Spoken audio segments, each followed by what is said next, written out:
If you've ever been to New York City, you might have noticed something interesting about the fire alarm pull stations that you don't see anywhere else. In New York City, a lot of the fire alarm pull stations have a white stripe that goes from the top left to the bottom right of the pull station. Initially, you might just assume that this is a requirement in New York City, but a lot of pull stations in the city don't have the stripe. So what is the stripe for? In this video, we'll be talking about why some pull stations in New York City have the stripe. Stripes were required at one point in New York City on these pull stations, and you can see that because they're installed with these covers that have the stripe on them. They're put on these plates that have the stripe painted on them. Sometimes individuals even go so far as to paint the stripe on themselves just to make these pull stations compliant with code. New York City Fire Code at one point stated that sending stations, pull stations, had to have a diagonal white stripe 1 inch wide that went from the upper left corner to the lower right, and that it couldn't interfere with fire lettering. But why? My initial educated guess was that it established a consistent aesthetic for all pull stations, which makes them easier to identify, but you don't have to guess because the answer lies right here in this New York City Fire Department document. This document, which is used by the FDNY to train people on how to conduct fire drills, explains that the stripe is present to distinguish between monitored fire alarms and local fire alarms.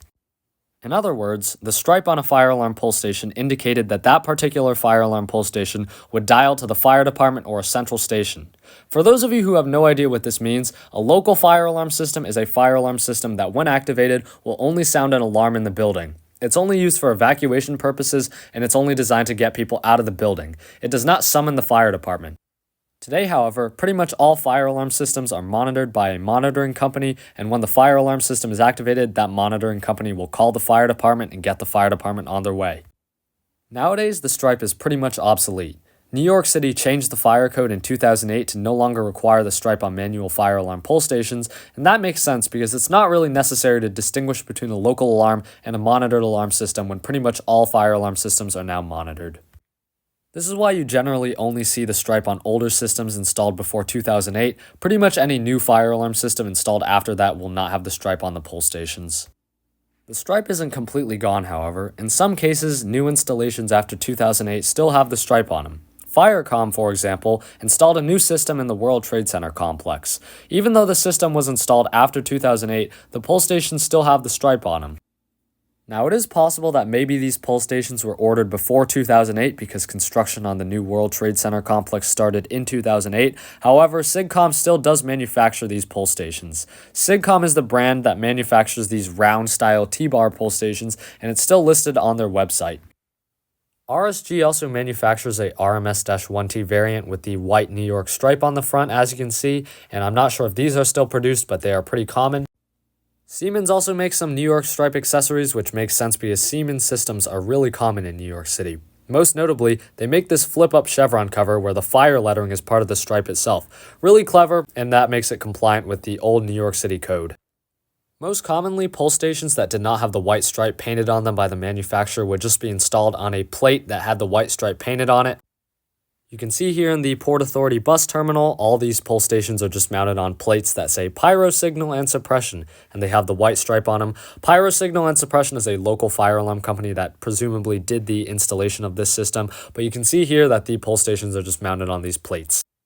Now, sometimes people would get creative and paint the stripe on themselves. You can see here on this Gamewell Sentry, someone took the time to paint the white stripe on, as well as installing it on the plate. Here you can see on this mirror tone pull station, a stripe was taped on.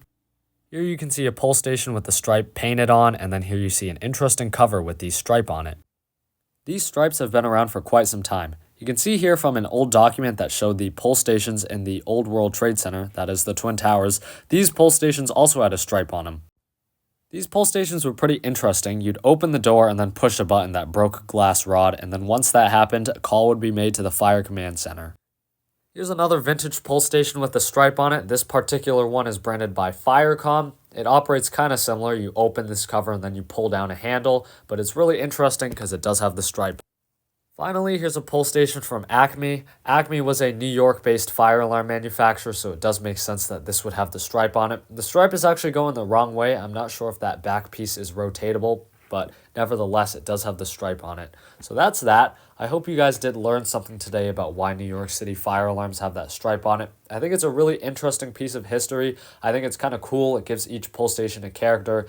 It's a very New York thing, so I do like seeing them around, but I do understand that it is obsolete these days. But either way, like I said, I hope you did learn something. I know that there's not too much documentation about why something like this exists. So yeah, thank you for watching.